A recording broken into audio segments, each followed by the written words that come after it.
اسلام میں تین جہانوں یعنی ایک جہاں ہم موجود ہیں اور ایک عالم برزخ آخرت، اور عالم برزخ کو قبر کے ساتھ منسلک کرتے ہیں، مگر وہ تو جہاں ہی اور ہے۔ اس کے متعلق ذرا وضاحت فرما دیں۔ جوید احمد غامدی صاحب نے اس کی وضاحت فرمائی ہے، لیکن وہ حدیث پر بحث کرتے ہیں۔ حدیثوں کو تو چھوڑ دیں جی، میں نے تو 10 قرآن سے آیات پیش کی ہیں میرے بھائی، آج سے 10 سال پہلے میری اس پہ ویڈیو ریکارڈ ہو چکی ہے۔ مسئلہ 117A عذاب قبر سے متعلق 10 آیات، اور 117B عذاب قبر سے متعلق 17 صحیح الاسناد احادیث، اکثر بخاری اور مسلم سے ہیں۔ اس میں وہ میں نے دونوں کو الگ اس لیے کیا تھا کہ اگر کسی کو حدیث سے کوئی چیڑا ہے تو وہ پہلے والا لیکچر دیکھ لے، اس میں نے قرآن سے مقدمہ کلیئر کیا ہے۔ مقدمہ یہ ہے کہ قرآن برزخ جو ہے نا ان سین بیریئر کو کہتا ہے، اور قبر برزخ میں داخل ہے۔ اس کی وجہ یہ ہے وَمِن وَرَائِهِمْ بَرْزَخٌ إِلَى يَوْمِ يُبْعَثُونَ، مرنے سے لے کے آخرت کے دن تک برزخ ہے۔ اب یہ کہنا کہ جی آخرت میں عذاب ہوگا چونکہ حساب و کتاب آخرت میں ہے، تو یہ اصول بھی میں نے ان کا قرآن سے توڑ دیا ہے۔ قرآن میں تو عذاب کی 4 قسطیں بیان ہوئی ہیں۔ نمبر 1 دنیا کی زندگی میں، سورہ سجدہ میں، کہ تمہیں دنیا کی زندگی میں عذاب دیں گے تاکہ آخرت کے پوائنٹ آف ویو سے تم اللہ کی طرف پلٹ آؤ۔ نمبر 2 جو سورۃ الانعام میں باقی صورتوں میں آیا کہ جو گناہگار ہیں ان کی موت کے وقت ان کے چہروں اور پیٹھوں کے اوپر ہتھوڑے مارتے ہیں فرشتے۔ ابھی آخرت کا دن تو قائم نہیں ہوا تو ان کا حساب کتاب تو ہوا ہی نہیں، عذاب یہیں شروع ہو گیا۔ اور تیسری قسط وہ بھی قرآن میں آیا کہ فرعونی صبح و شام آگ پہ پیش کیے جاتے ہیں۔ اور چوتھی قسط جس کو سارے مانتے ہیں وہ آخرت میں حساب و کتاب کے بعد ہے۔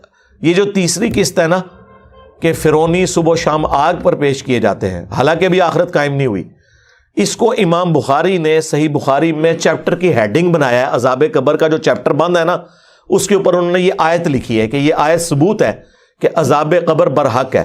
قبر اس لیے بولا جاتا ہے کہ عمومی بات ہے، قرآن میں نہیں ہے اماتہ فاقبرہ، انسان مرتا ہے اور اسے قبر ملتی ہے، تو کیا ساروں کو قبر ملتی ہے؟ تو قرآن جھوٹا ہو گیا کیا؟ نعوذ باللہ، نہیں، عموماً قبر ملتی ہے۔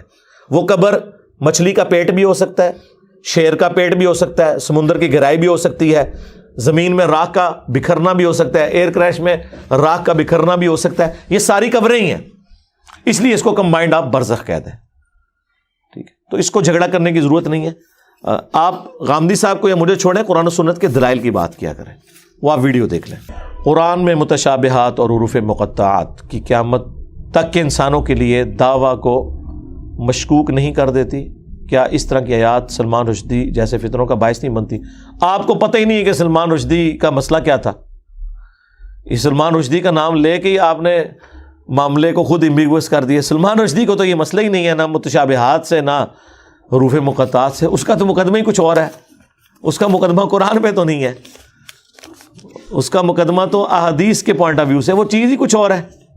سلمان رشدی کی کتاب سٹینک ورسز کے اوپر میں نے پوری ویڈیو ریکارڈ کروا دی ہے، وہ آپ دیکھ لیں۔ پہلے تو آپ سمجھیں اس کا مسئلہ کیا ہے۔ یہ متشابہات اور حروف مقطعات یہ تو چیز ہی کچھ اور ہے، اس کو تو کبھی بھی کسی نے تختہ مشق بنایا ہی نہیں ہے۔ متشابہات ہی ہوں گے نا میرے بھائی، لیسا کمثلہ شیء، اللہ کی مثل جب کوئی شے ہی نہیں ہے، ہم آپ کو کیسے اللہ کی کوئی مثال بیان کر سکتے ہیں؟ متشابہ آیات کا مطلب کیا ہے پہلے یہ سمجھیں۔ متشابہ کا مطلب یہ نہیں کہ شک میں ڈالنے والی، متشابہ عربی میں کہتے ہیں ریزمبلنس، ملتی جلتی چیز۔ دودھ کا سفید ہونا اور چونے کا سفید ہونا یہ متشابہ ہے، ایک دوسرے سے ملتا ہے، لیکن دودھ اور چیز ہے، چونا اور چیز ہے، ٹھیک ہے؟ وہ چیک کرنے سے پتا چلے گا۔ متشابہ کا لفظ سورہ بقرہ میں آیا کہ جنت میں ان کو وہ فروٹ دیے جائیں گے جو متشابہ ہوں گے دنیا کے فروٹوں کے ساتھ، تو جنتی کہیں گے ہمیں تو وہی رزق دیا گیا، تو اللہ تعالیٰ فرما رہا ہے یہ اس کے متشابہ ہوگا رزق، وہ تو جب کھائیں گے تو پتا چلے گا کہ یہ والا آم جو جنت میں ٹیسٹ دے رہا ہے دنیا کے آم سے بہت مختلف ہے۔ اچھا دیا کیوں جائے گا؟ اس کے پیچھے ریزن یہ ہے کہ دنیا میں آپ دسترخوان پہ بیٹھے ہوئے سب سے پہلے اس چیز کو ہاتھ ڈالتے ہیں جس سے آپ فیملیئر ہوں۔ میں لا کے آپ کے سامنے کوئی عربی غذا رکھ دوں جو آپ نے کبھی دیکھی بھی نہ ہو اور آپ کو سخت بھوک لگی ہوئی ہے، آپ اس کو اپنی پلیٹ میں ڈالیں گے یا چکن قورمے کو اور بریانی کو یا مٹن قورمے کو ڈالیں گے؟ ہاں، کھا پی کے جب فارغ ہو جائیں گے پھر کہوں کہ چلو میں اے بھی ذرا چیک کر لوں، آخر میں اس کو رکھیں گے. اللہ کو اس بات کا پتا تھا. اللہ کہتا ہے کہ ہم جنت کی ابتدائی مہمان نوازی ان فروٹس کے ساتھ کریں گے جو دنیا میں لوگوں نے دیکھے ہوئے ہوں گے تاکہ انہیں وہ اچھے لگے. اگر جنت میں انار، کیلا، سیب، آم آپ کے سامنے آئے گا تو آپ کو اچھا لگے گا. اگر عجیب و غریب کوئی فروٹ آ گیا آپ کہیں گے ادھر ہی ہے نا، ایک راستے نہیں چلے، میں پہلے وہ کھاواں جس سے میں فیملیئر ہوں. وہ متشابہ ہوگا لیکن اس کا ذائقہ بالکل مختلف. تو آخرت کا دھندلا تصور دینے کے لیے دنیا میں اللہ نے ریزمبلنس والی چیزیں رکھ دی ہیں. حوروں کا تصور دینے کے لیے بیویاں رکھ دی، حالانکہ زمین آسمان کا فرق ہے. اچھا، آخرت میں اللہ تعالیٰ نے جنت کے فروٹ دنیا میں بھی فروٹ رکھ دیے.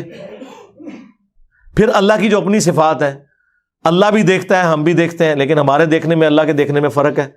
اللہ کا ہاتھ جیسا کہ اس کی شان کے لائق ہے، اور ہمارا ہاتھ ہم یوں بھی نہیں کہہ سکتے کیونکہ قرآن میں آیا لیس کمثلہ شیء، اللہ کی مثل کوئی شے نہیں ہے.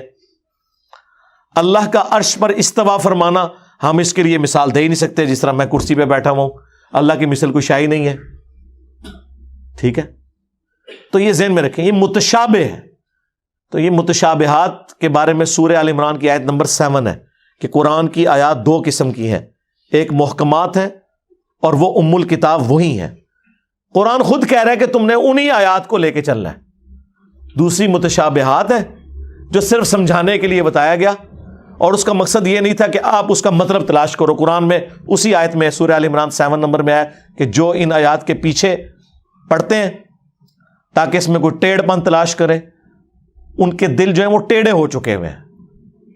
اور اہل ایمان کی نشانی یہ ہے کہ وہ کہتے ہیں سب کچھ ہمارے رب کی طرف سے ہے، ہم ان پر ایمان رکھتے ہیں، اور وہ اللہ سے دعا کرتے ہیں ربنا لا تزغ قلوبنا بعد اذ ہدیتنا وہب لنا من لدنک رحمہ انک انت الوہاب. اور بخاری مسلم میں انہی آیات کے بارے میں سورہ آل عمران 7 نمبر آیت کے کانٹیکسٹ میں ایک حدیث ہے کہ تم جسے دیکھو کہ وہ متشابہات کے پیچھے پڑا ہے تو جان لو یہ وہی ہے جس کے بارے میں قرآن میں آیا کہ اس کا دل ٹیڑھا ہو چکا ہے. یہ نبی اسلام نے ارشاد فرما دیا. اور اہل ایمان کی نشانی یہ ہے کہ وہ دعا کرتے ہیں ربنا لا تزغ قلوبنا، اے رب ہمارے دلوں کو ٹیڑھا نہ کرنا بعد اس کے کہ تو نے ہمیں ہدایت عطا فرمائی، ہمیں اپنے پاس سے رحمت عطا فرما اے عطا فرمانے والے، آمین. تو یہ ہے. تو سلمان رشدی کا جو ایشو ہے وہ ڈیفرنٹ ہے، اس پہ آپ میری پوری ویڈیو تفصیلی، میں نے اس کی ایک ایک چیز کا جواب دیا ہے. باقی تو صرف گالیاں نکالتے ہیں.